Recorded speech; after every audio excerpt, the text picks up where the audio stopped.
Warahmatullahi wabarakatuh. Perkenalkan Pak, nama saya Enia Siregar, BP 1810543005. Di sini saya akan menjelaskan mengenai pembebanan pajak pada pasar monopoli.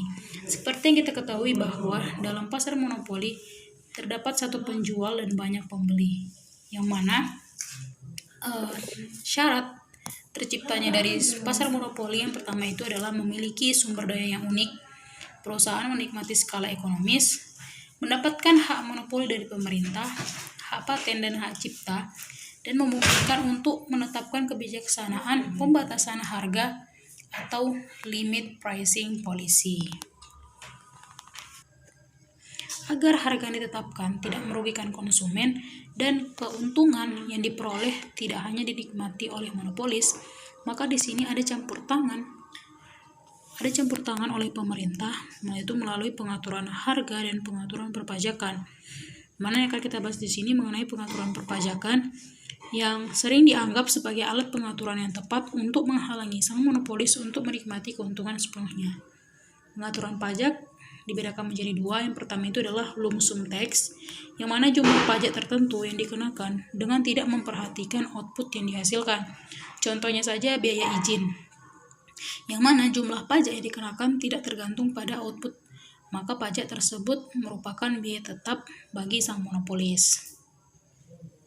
Oke, baiklah, dapat kita lihat sesuai dengan kurva, yang mana kita lihat di sini jumlah kuantitas oleh suatu perusahaan menghasilkan suatu barang itu tetap, namun kebijakan harga atau pajak berbeda-beda. Intinya berapapun yang dihasilkan oleh output yang dihasilkan oleh suatu perusahaan, maka pajak yang diberikan tetap seperti itu.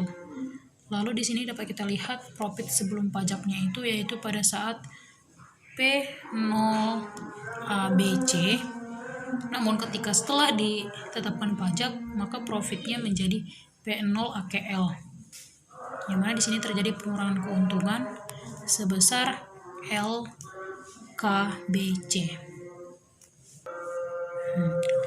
Pajak yang kedua yaitu built-in flexible tax. Pajak khusus atau pajak yang ditetapkan untuk setiap unit yang dihasilkan sang monopolis dalam persentase tertentu, karena besar kecilnya tergantung kepada besar kecilnya output, sehingga jenis pajak ini akan mempengaruhi biaya variabel monopolis. Dimana dari kurva dapat kita lihat bahwa ketika harga sebesar P0, maka kuantitasnya akan sebanyak Q0. Namun ketika harganya ada terjadi pajak, maka harganya itu naik menjadi sebesar P1 dan kuantitas itu akan menurun sebesar Q1.